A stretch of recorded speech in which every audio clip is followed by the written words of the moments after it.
Hello, hi everyone, and welcome to Lima again. It is a pleasure to have you, as always, here in my house in the city of Lima. And in every occasion, we try to learn a bit more about my city, my country, and well, this part of the world that for many of you might be a very exotic destination, exotic place. So, Peruvians, my people, we are basically, let's say, country of all the bloods. We like to be referred to as a crisol, which means a melting pot. So, our history is marked by tragic moments and important moments of all different kinds. So, in my events, I try to address these different topics. And well, in today's occasion, we will be visiting a beautiful destination here in my city in Lima. Is I think a touristic destination, the top one. Basically, most travelers who come to Lima, they think of this place as the site where they must stay at least like a couple of nights if they are staying here in Lima. So that is the place. Why? Because it's beauty, because it's safety, its location close to the sea. So, well, today we're going to see virtually Miraflores, which is one of my favorite districts as well in the city. So before we do that, before we play this video, and also I give you my commentaries about this location, I would like to say hi to my friends who are already joining here in the chat. Hola Marilyn, hello. Marilu, hola, hola. Welcome, welcome, my friends. Thank you so much for being here today. I will take you virtually to Miraflores. Hola, Net. Hello. Thanks for being here today. Good morning. Well, we are going to see this district that is so famous, so popular, and I'll show you also a bit of the highlights of the district because, of course, in well, this more or less 50 minutes we're going to be together.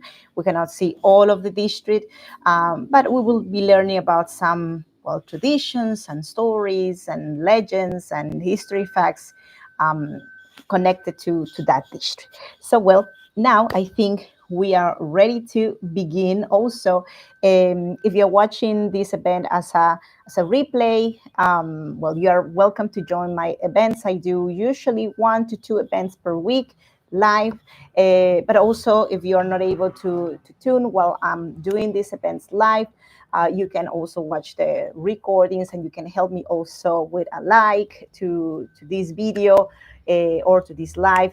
You can also help me with commenting, a comment, questions also. They are all welcome. And especially your subscription. If you want to subscribe also to this channel, it is for free, as you know. And also it helps me to continue bringing to you all more content. So, okay, let's continue now. And I hope you are able also to.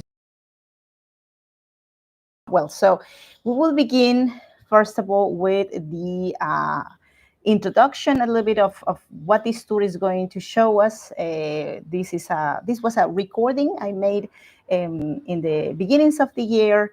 It was still sunny Lima.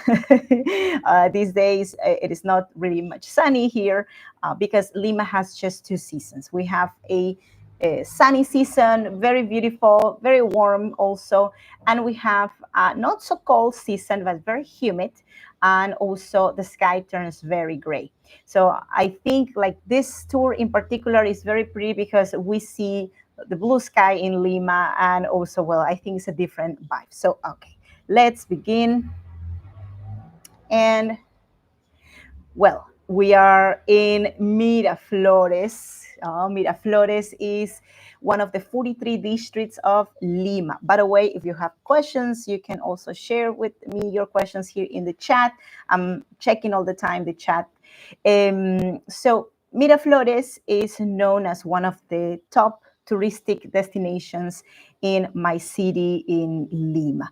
So the city of Lima is divided in 43 districts.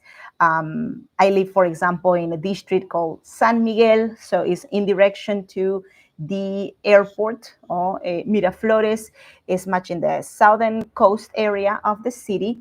It is a very pretty place. So the name Miraflores means in English, look at the flowers, Miraflores. Originally the name of this district was San Miguel de Miraflores. I was looking for some old documents related with the foundation of this district, and the history of this district really dates back. As you know, Miraflores, named after this sort of like more Spanish title, dates back to the time of the arrival of the Spanish to this territory, and also the taking over this land by the side of the Mercedarians. The Mercedarian order is one of the religious orders, a Catholic religious order that came to Peru like right after the arrival of the conquistadors.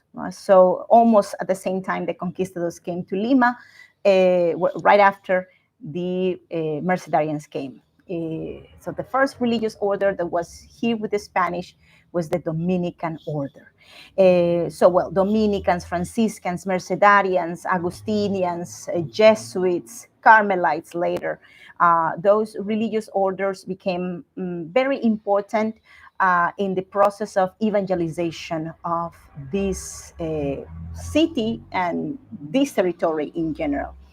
Because before the Spanish, well, we had people here. Of course, we had indigenous. We had in this location, as in the rest of the city of Lima, lots of different indigenous communities that lived very happy until the time the Spanish came and the world turned upside down. So, this is the beginning of the tour, this location, because this zone is known in Spanish as El Óvalo de Miraflores. Óvalo refers to a runabout or a circular park or plaza, which is sort of like the entrance into the old Miraflores district founded by the Spanish. There is also an older Miraflores still existing that is an archaeological site located not so far away from this zone, more or less about 15 blocks away from here.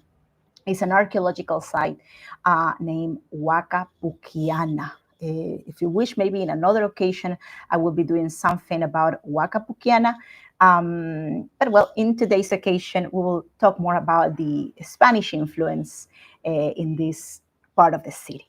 So this is the central park of Miraflores, Parque Central de Miraflores.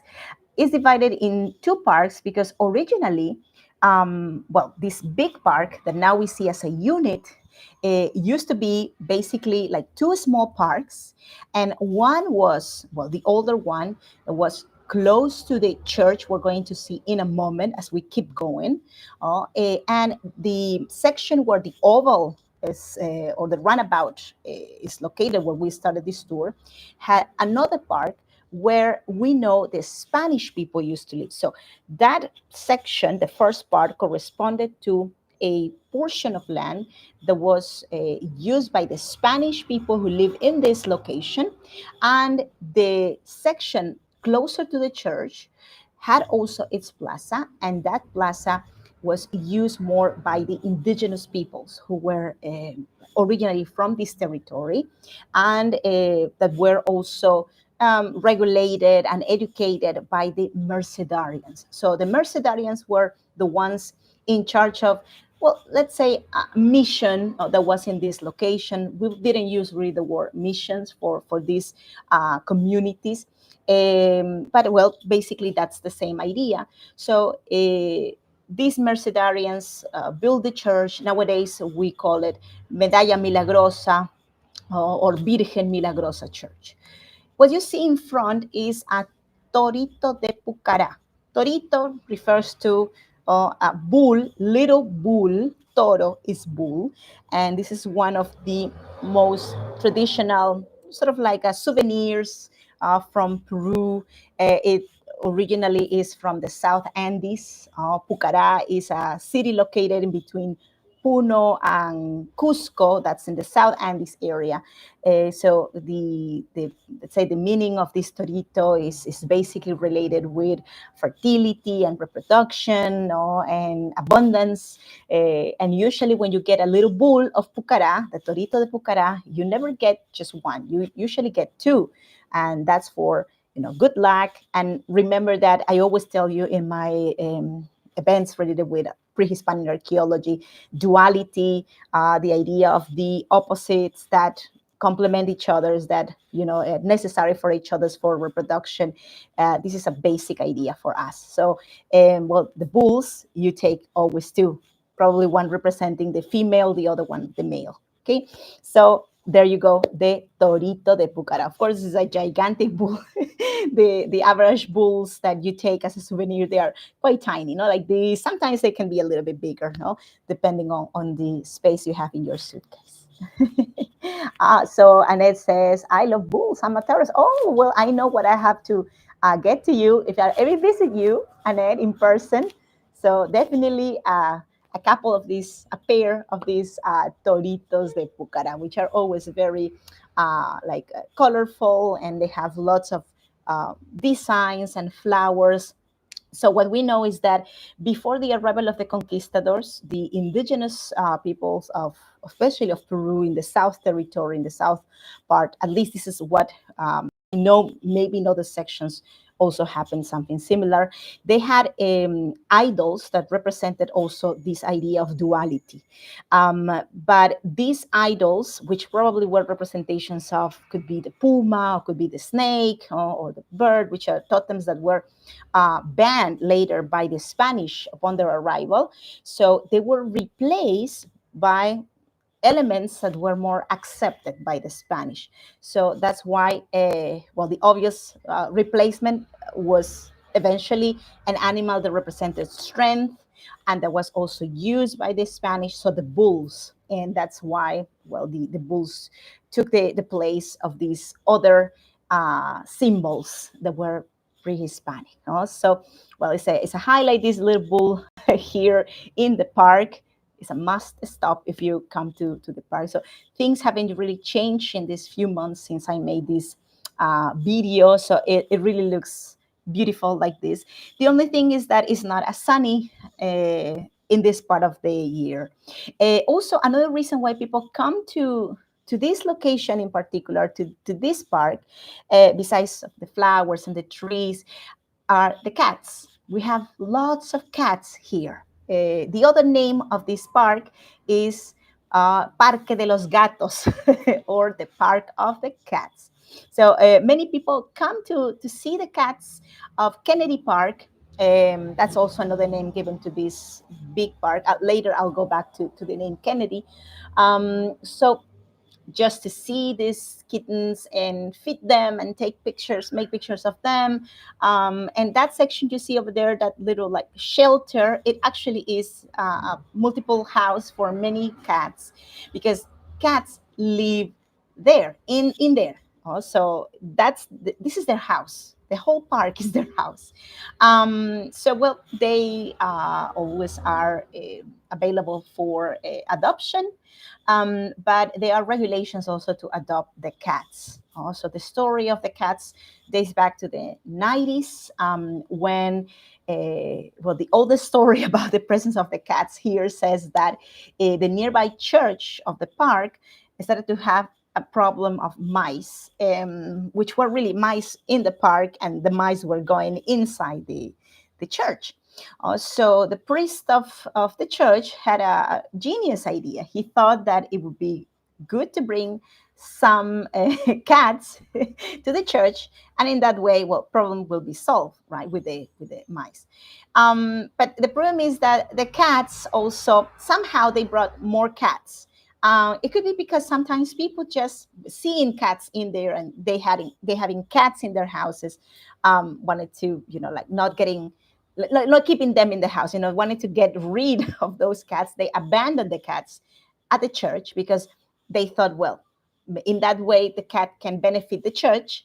And eventually these cats like reproduced, and they had more kittens, and there were more cats coming, and people abandoning more cats. So at some point, we had in this park over 100 cats. Okay, so it became a problem for some of the people who are not so cat friendly. It became a plague. So well, there were lots of problems, like neighbors discussing about this issue. So finally, well, the city hall decided to also address this situation, but also taking care of the cats. They allow the cats to stay, but they needed an organization to take care directly of the cats, because it's not the job of the city hall to clean the cats, to feed the cats, right? So that's how a organization, an association of neighbors appear, emerge, and they are the ones in charge of feeding them every day. They get very good food 2 times a day. And these volunteers come clean the houses of the cats and bring them food, like take care of them. If there's one that is ill, that they bring vets also to take care of them. They also fix the cats to avoid more reproduction, and they are the ones also in charge of the adoption process. So, well, this is one of their houses. These houses, so far I know, which are quite new, they don't have more than like few months here. They were a donation also from one very generous benefactor of the cats. But the cats used to sleep in the trees, used to sleep in the grass. If you're wondering, Vanessa, how come cats can like be at night, like maybe chilly there at nighttime? The climate in Lima is never too extreme, never too cold. We never get snow in Lima. It never rains in Lima. I mean, not real rain. We have drizzle, which is almost nothing. We live in the desert here in Lima, so that they have somewhere to go. Please let me know if you're still watching the video, if you can still see the video. I would like to know how is the, let's say, how is this projection like? If you see everything and you can hear me, please. So you can see also this vessel over here, which has a tradition, Amazonian tradition. Gracias, Annette. Thank you. This is a Amazonian style vessel, ceramic, and the design you see there is what we call kene. This is the kene art from the Amazonian communities of the Shipibo, Conibo, for example. That's in the center north territory region of the jungle in Peru. Peru has about 60% of its territory like considered jungle, or like rainforest. Also is the largest, the biggest portion of the territory of the country, but also is the lesser populated. Also, and we do have still communities that live in the traditional ways. Most of them have been already influenced religiously by the Catholic faith. Mainly, like also we have groups of evangelicals that are going to those communities to evangelize them, to bring them their faith. I know, for example, the Adventist community is quite big also, but they haven't lost their tradition. So this is the Kene art, very, very pretty. So you see that in the Park of Miraflores, there is lots of art everywhere. And we've been walking just little bits, of course. So remember that behind us, we had the original park where the Spanish community reside, like live around. And now we are getting into the section where the plaza for the indigenous people of this location used to be. Also, that plaza used to be in front of the church you see over there, the Church of the Miraculous Virgin, or Miraculous Medal, Medalla Milagrosa. Um, but that church is not colonial anymore. We don't have a colonial construction there. Um, well, times also have the passing of the time, the earthquakes also have forced most of Limanians, people from Lima are local Limanians to change the materials that we used or originally back in the days of the pre-Hispanic peoples and also later in the colonial times, which used to be originally mud in different formats, in different forms, with different technologies, but basically mud brick walls. That construction, even though in the distance looks like very old and even colonial, it is not. It is made of cement. Look at that. This is cement, but with a touch of, well, something that looks in appearance much older. No? So this is sort of like a neo-colonial style, or with the influence of the colonial fashion, but built in the 20th century. This church is from the year 1930. So it has, well, the solidity, no, the strength of the cement, but a very, very nice appearance, also very old. That keeps in a way also this colonial tradition associated with the plazas, with the central plazas, the main plazas. So we can imagine this initial church being quite small. As I said before, this was a Mercedarian uh, mission, or let's say a space of adoctrination into the faith of the indigenous, administration also of the activities of the indigenous, control of what they were doing. And probably in front of this church or this location is where the indigenous started to be introduced into the new faith, the Catholic faith. So, well, this church also is the heart, the beating heart of Miraflores. There are services every day in this church, morning time, nighttime. On the weekends also you have more services, more options also to visit the church. um, well, Peruvians are very Catholic actually still, but the numbers of Catholics have dropped a lot in the last decades. Very recent census that I was able to see, to read, mentions that about 60% of the population in Peru identifies as Catholic. 60%, 60. No? So, in comparison to, for example, nations like Mexico, Mexico is much Catholic. It has increased also the number of agnostic or atheists, the number also of evangelicals. It's around 11, 12%. So it's still a big number. No? That building over there is the City Hall of Miraflores. Also, we have in the city of Lima 43 districts, and you will find also 43 city halls in the same city. And well, this is related also with more like bureaucracy. Is the old administration system that we started to have since the creation of the first districts. And it made sense also back then because districts were designed, were formed in spaces that were quite distant to the downtown area, and those were sort of like all haciendas, let's say spaces, plantation spaces that started to like become attractive somehow, eventually by people who wanted to go closer to the ocean, wanted to be closer to the sea. And there was a little collection of people living in that part. And somehow, well, the community grew big enough to say, well, we need to build or create a representation of, well, the city hall in there. So that's how the city hall started. And we're talking about like back in the days of the, let's say, 1850s, for example. No, that's the case with Miraflores. Miraflores was created in the year 1857.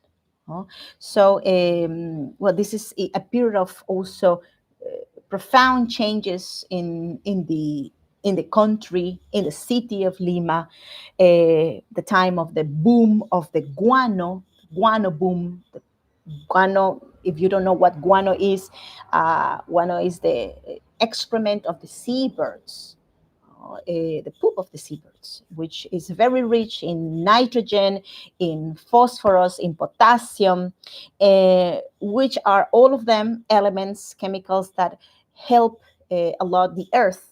Also, they are a wonderful natural fertilizer. So Peru made a lot of money from guano, from the exportation of guano. So the harvesting of guano, which guano islands we have still nowadays along the coast of Peru, lots of them.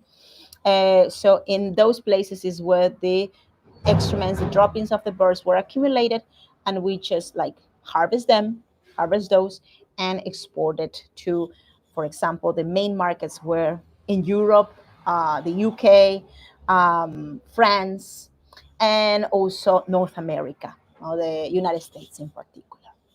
So we are now getting into the other park, basically, of that conforms, because there are two parks that conform the Central Park of Miraflores. This little ermita or prayers place that is right next to the church of the Medalla Milagrosa or Virgen Milagrosa of Miraflores is where the community of the cats started, the cats of Miraflores Park. Because the cats were not sleeping, of course, inside the church. They were sleeping here in this park. And well, now this is the zone where the kittens, especially the little ones, stay, they live there. So that's like a nursery space. And well, when they are like older, they just move in the rest of the park. So I think you will see some few kittens here. They tend to be quite shy, especially like when it's 12, like noon, because in summer especially, they are not so active. So this is a very good season to see them more active, because when it's too sunny, it's too hot, like they get very very lazy. They don't move at all. They just go under the shade. You don't see them. But when it's like let's say this season here, they tend to be walking more. You see them more because there's not much sun, right? So well, I see there's no cats in this section, but there will be more, I promise, a little bit later. So this is the zone where the story of the cats started back in the 90s. And well, now we have how many? Like about 100 cats now. Like they are always trying to place them in, let's say, more homes. But the problem is the minute they, let's say, they find house for one, a home for one, another one comes. And it's very pricey. It's very very pricey for them. Oh, look at that kitty up there. It's very pricey for them to uh, like take care of them. It costs a lot of money, because they actually do it very good. Like they don't feed them with leftovers or something like that. No, they give them very good quality of food, canned food, and well, like all the type of foods that are like adequate for them. Okay, so I would like to, if I like somehow I reborn, I would like to be a cat there. I to be fed and taken care of, and have the vet visit me, and have the freedom of moving in the park. Because usually, well, a kitten is just in a house, right, inside a small house. They have the whole park, and nobody really touches them or harms them. They are very very much loved. So that portion you see in front of us, of the Central Park of Miraflores, is called. It has its own name. It is called um, Parque Kennedy, or Kennedy Park. Okay, and this little street you see here, which now is just pedestrian. You see a car over there because there is a parking, but the car just gets like very slow into that parking and then goes out and takes the main avenue that it cuts, let's say, the park. So this park you see over there, sorry, this street you see over there, used to be a street, a regular street for cars. It used to be called Lima Street, and it disappeared. As many streets in this section, especially that were like dividing the in between the parks, and also there used to be a house right in the middle of the park behind us. But well, there were a lot of changes done, especially after the earthquake of 1940, which was a very, very bad earthquake in the history of Lima. So Annette says most people want to come back in their next life. Yes, exactly. And if I come back, I will definitely be a cat of Kennedy Park. Hola, Franco, ¿qué tal? Welcome, Franco. He's a very good friend of mine. Bienvenido, amigo. So this section here, this what you see in this location is the stall, the official stall of the Friends of the Kennedy Park.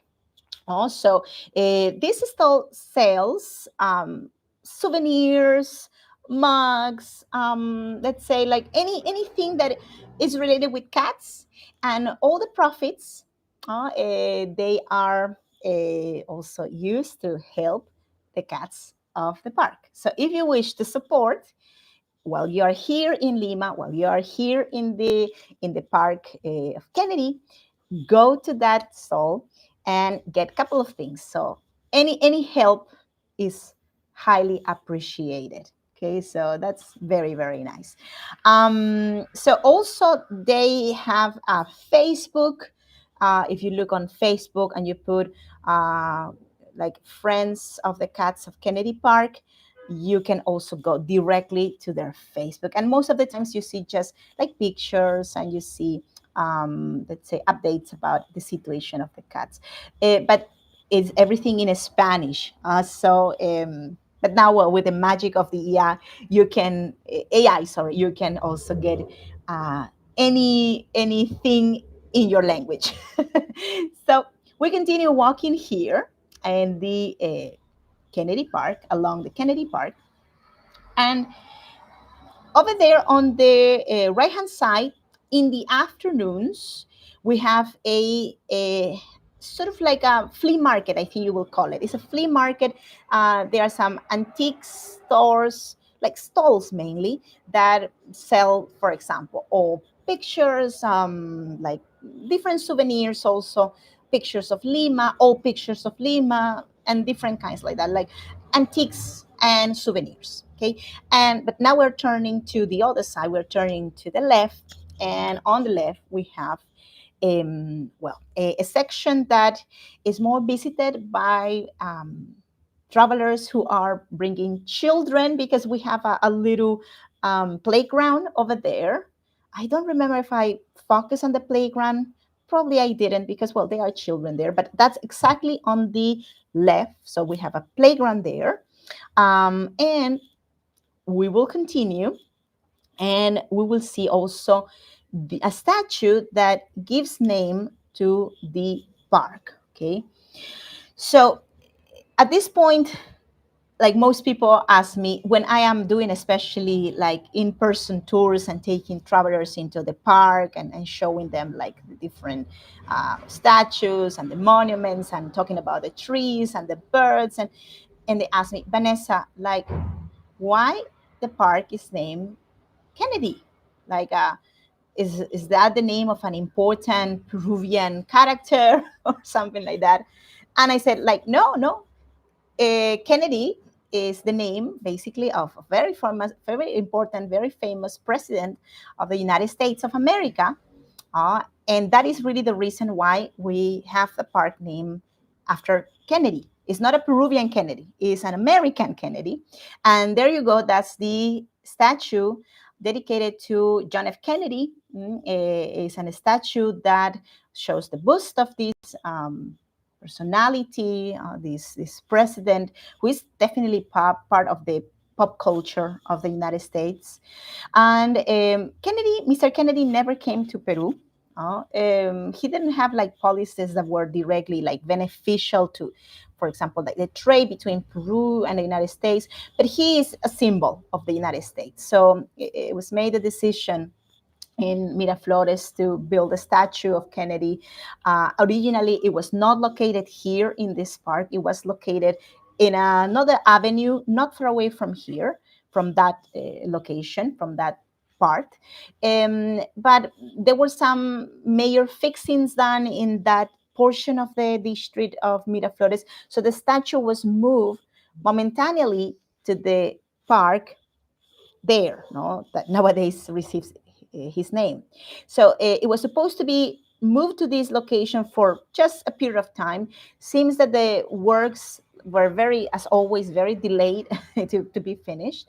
So finally, when the works were finished, the neighbors of Miraflores adopted the statue, adopted the symbol, the character, Kennedy, and finally decided, well, the city hall in general decided to move it. So the reason why I'm posting this image is because you see there Pensacola, right? Pensacola is in Florida, in the United States. Miraflores is sister city to Pensacola. Okay, Miraflores is sister city to Pensacola, and well, in the description there says also as a symbol or sign of brotherhood between Miraflores and Pensacola in the United States. Okay, so well, a curiosity as well. This connection between one district of Lima and also a city in the United States. So, well, we continue. And also, this reminds me, this exact location reminds me the passing in the let's say times when Miraflores started to become this place of relaxation, the second home city for the wealthy families of Lima. We're talking about the beginnings of the 19th century, time when, well, the city of Lima, downtown Lima, was very congested.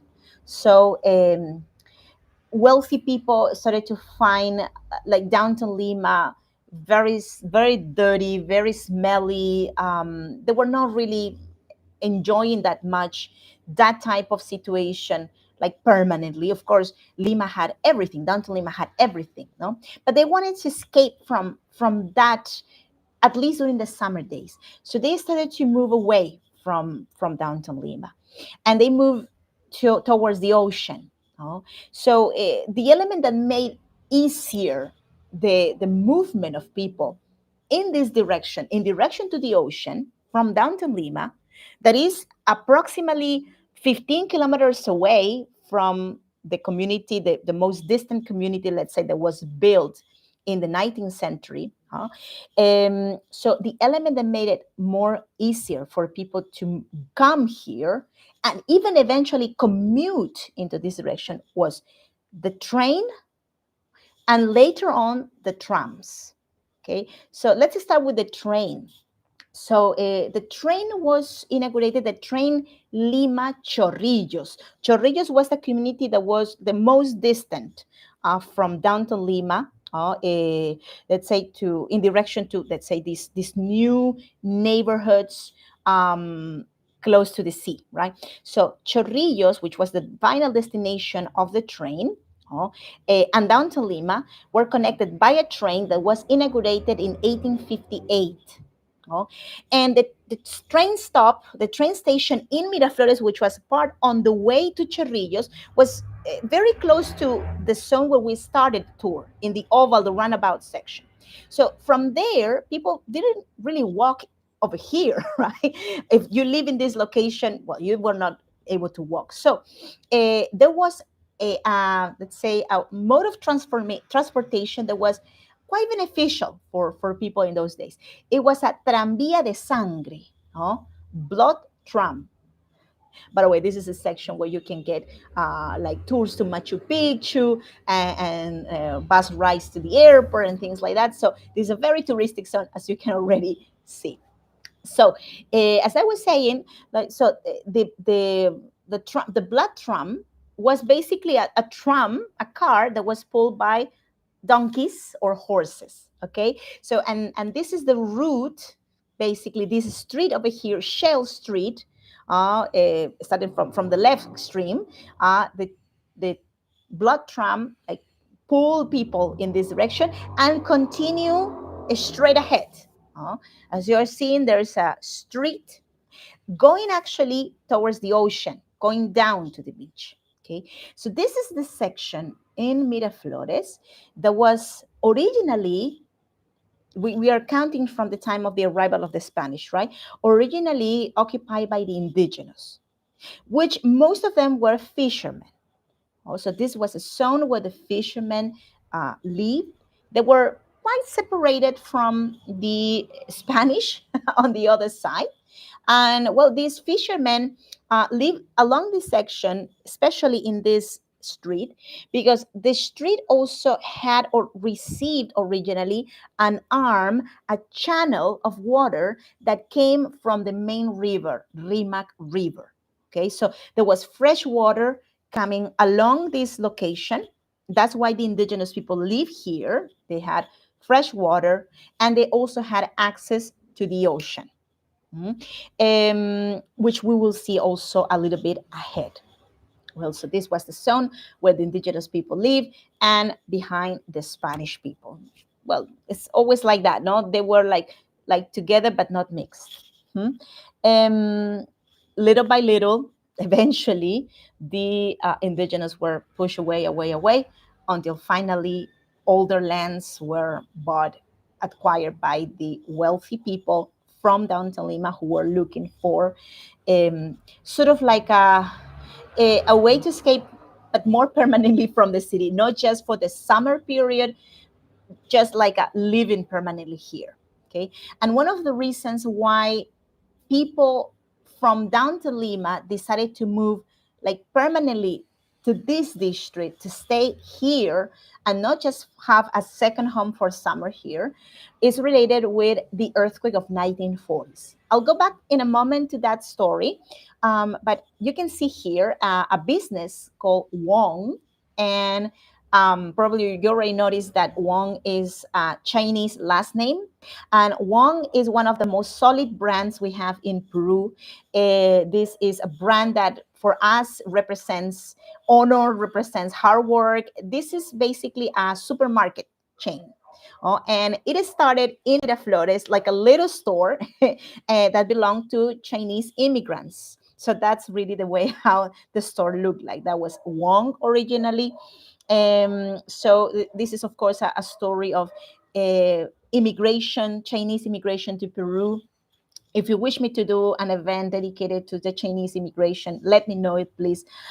It's one of the most interesting stories related with the immigrations we had to this country. And also there is a big group of Peruvians who identify as Chinese descent. So well, I'm waiting, of course, for your comments. You can also comment this if you see this recorded video later. What do you think about, well, something like this?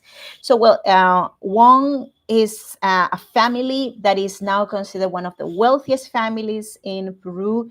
And as I said before, hardworking people, a great example, basically, for us, an example of immigrants who really do things very well. No? And we are Peruvians are really a melting pot, as I said before. So it's not a surprise for us having these wonderful examples in all kinds of immigrations we've received. So, well, 1940s, the earthquake of the 1940s destroyed a lot of architecture in the historic center of Lima. The historical center had like old houses made on mud bricks, like old techniques, and many of these houses were like never even retouched, fixed. So sadly, when the earthquake came in 1940, that earthquake destroyed completely the historic center. And many of these wealthy families who moved to Miraflores, they had already like in here second homes. But these houses here were like more modern, more resistant as well. So these families saw that their homes in downtown Lima were all destroyed, but the houses here in Miraflores were in good shape. So they started to move to these houses. And many other people who didn't have houses still in Miraflores or in Barranco, let's say in the coast section, more modern, more new, they saw like this situation and they say, okay, well, I will not stay in downtown Lima. I feel unsafe in downtown Lima.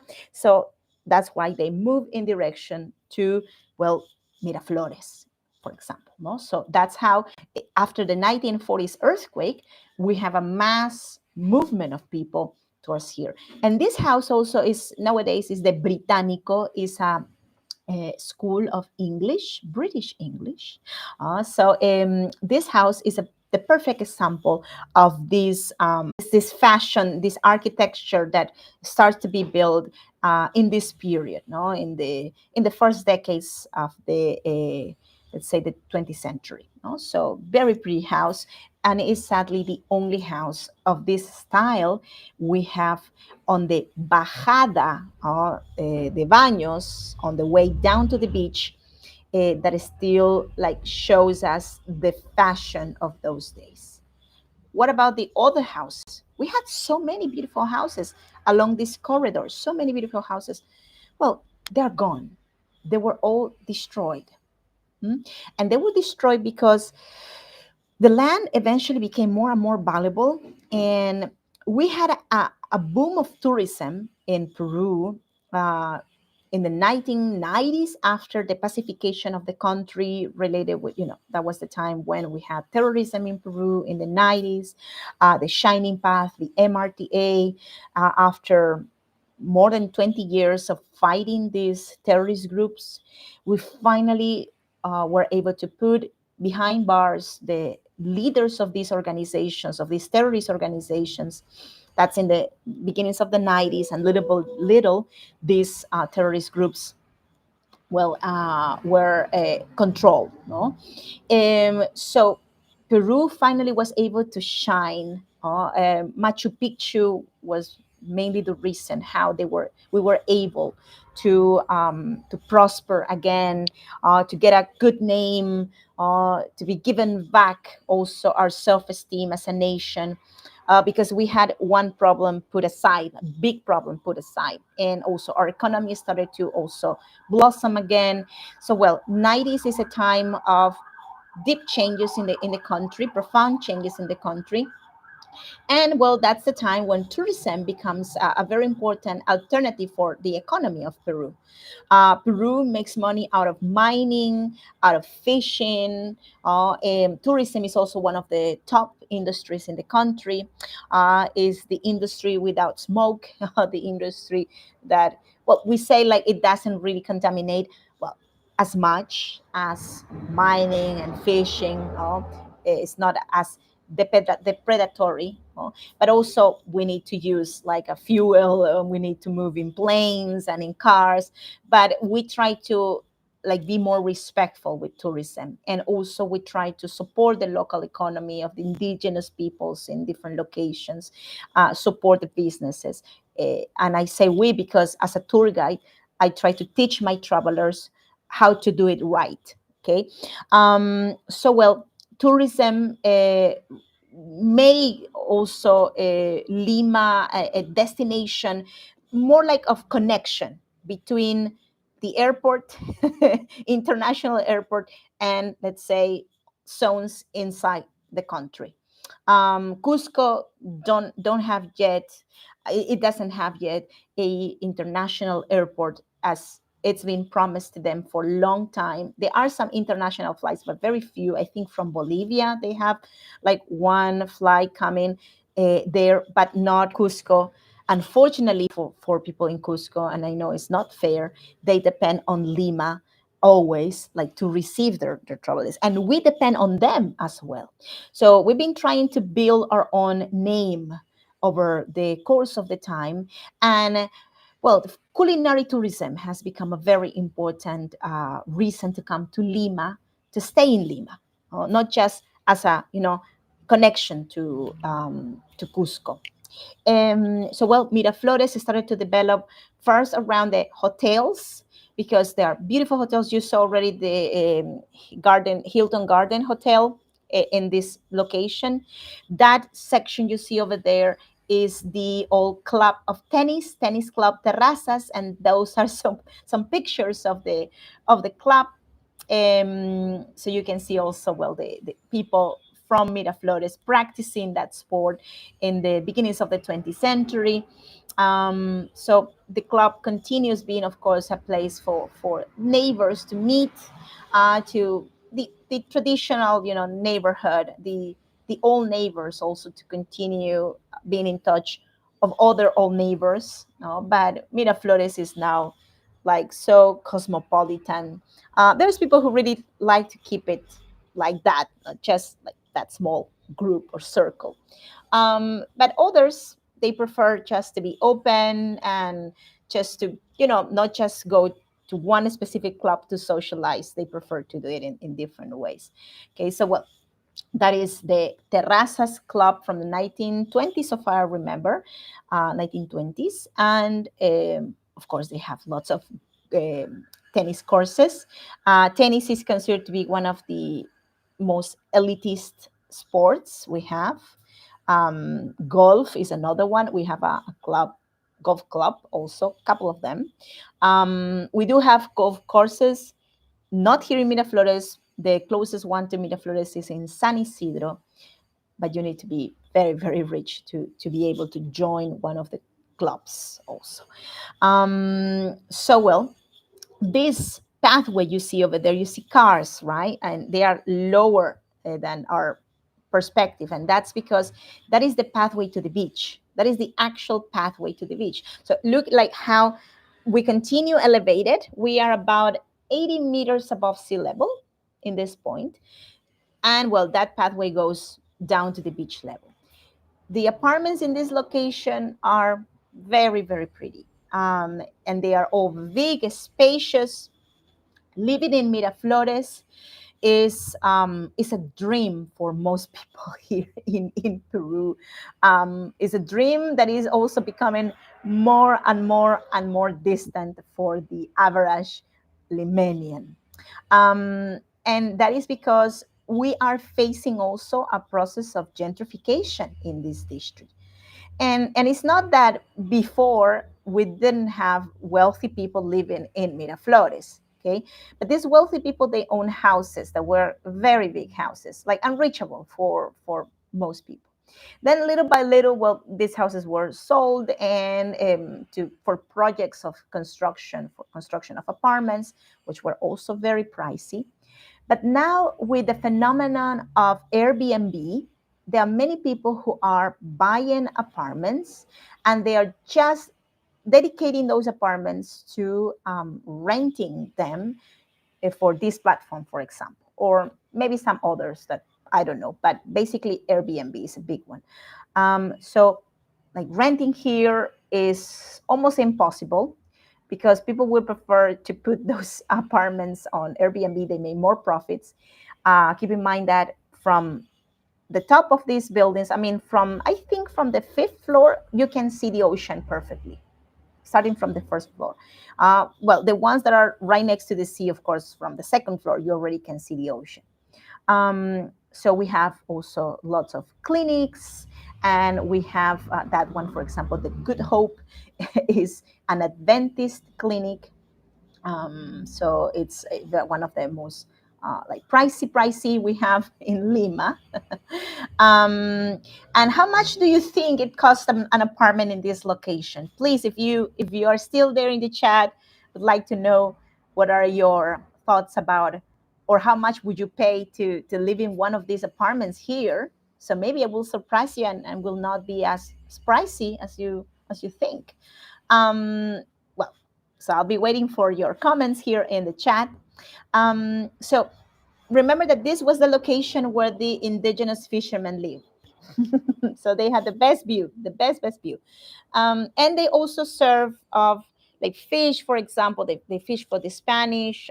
They were the carpenters. They were the service people. They were the service people for the people here in the Spanish community. Okay, so Annette says 1,000 US dollars. Oh, that's for renting, Annette. You are quite close. You are quite close, but for the apartments that are, let's say, a little bit back, like not with ocean view. I know that the ones with ocean view are double the price you are saying for rent. rent per month. Mhm.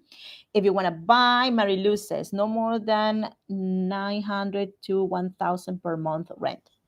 Well, you can find those, of course. That's a good price. I mean, it's expensive for us because imagine like 1,000 US dollars. If you multiply for like to turn it into soles, you have to multiply for 3.7, 3.6. So, oh my God, it's close to 4,000 soles per month. The minimum wage here in Peru uh, is about like a little bit over 1,000 soles per month, and that is really the minimum, of course. But I mean, we need to supplies. We need maybe children being sent to school if you have children, so that costs money. You can also use the public system, education system, but I'm sure like if you live in Miraflores, you're not thinking in the public schooling because you want something a little bit better for your kid. So it really costs a lot of money to live here.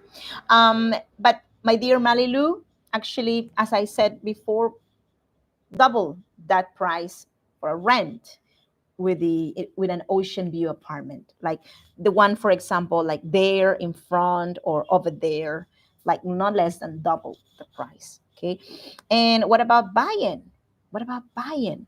So let me tell you how much. uh, yes, it is a pretty area to live in, Marilu.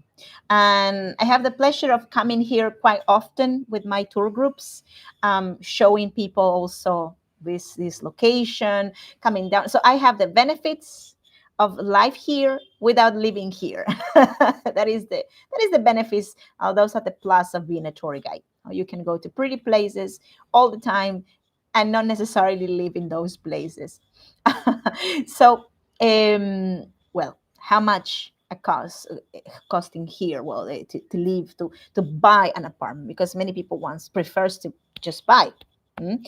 And well, last time I was able to look for some like published prices online, which was some time ago actually. We were talking about 1 million US dollars, an apartment of about 200 square meters.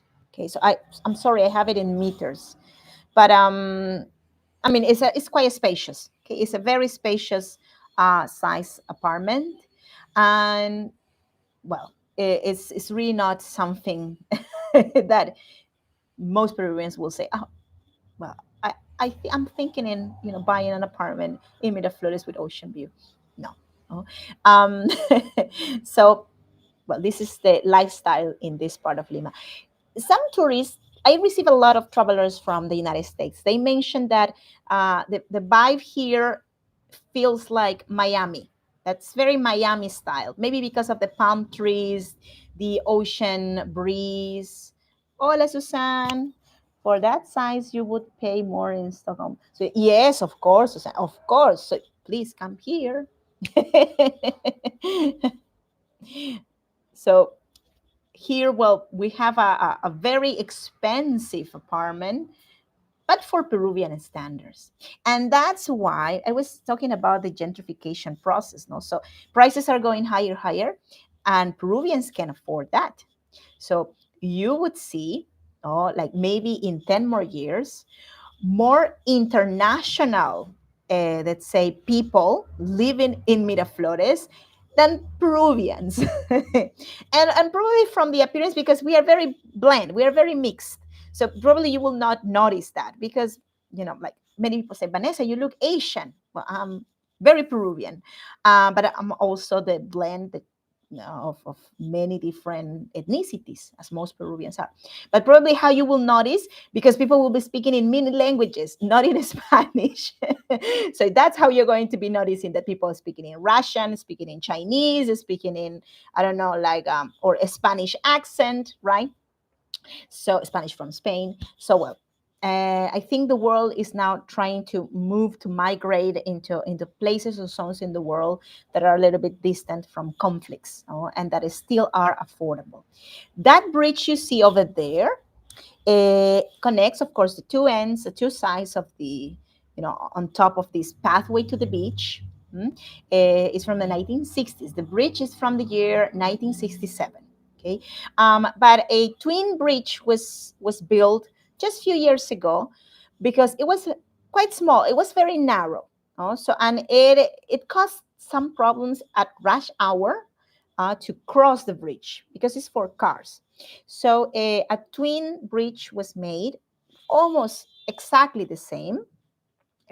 So, well, you see that structure is cement, also is very resistant. In the beginnings, I know from news, I was able to read from the 60s that people were very concerned about like the view being destroyed, and like the bridge will be awful. But later on, people embrace it, and now it's a symbol of Miraflores. So there you go. The bridge on the right-hand side is the old bridge, and the other one on the left is the new bridge. So they look almost the same. Okay, so now, well, the bridge on the right-hand side is like in direction towards the south. The cars go towards the south, and the other one towards the north. Mm-hmm. And you can also walk. It's not just for cars. You can also walk on the sides of the bridge. So and we will see now finally the ocean that is so pretty. Like in this moment, like in the year here in Lima, we are in the 2nd of June transmitting. If you see this, if we watch this as a recording, like the sky is all gray. So you sometimes don't see the ocean and the sky because it's all like a gray thing with lots of humidity and it's like all misty. Okay. So this is a very good recording, but this is from the beginning of the year, from summer. Look at the cars going down to the what we call the Costa Verde. Costa Verde is long, 22 kilometers long. That's about 15 miles, I think, long, like freeway that connects from point to point the Bay of Lima. And there you see also the ocean, of course, the Pacific. We are the only capital in South America that is here in the side of the Pacific that faces the ocean. So look at this. The surfing. Surfing is an sport, an activity that started to be promoted here in Peru since the 1940s. There was a very famous gigolo, rich man, a playboy also, Carlos Doñi Larco, who promoted this sport among his wealthy friends because he first went to Hawaii. And in Hawaii, he learned about this sport, like surfing, surfing on a board. So he brought surfboard. The longboards actually were very, very long and very heavy. And he started to practice this sport here because we have very good waves. And little by little, more people started to do that sport. People who were able to buy a longboard like those. So of course, bringing those boards down from their houses on the top, like this is the way how, for example, they started to practice this sport here in Miraflores. So you needed a lot of people to carry the board down and up again. So usually the rich gentlemen, the rich youth of Miraflores were helped by their, like let's say workers, employees of the house to bring those boards down and then again back up. So what you see there, for example, this is the way how the appearance, how this pathway used to be. So look at that.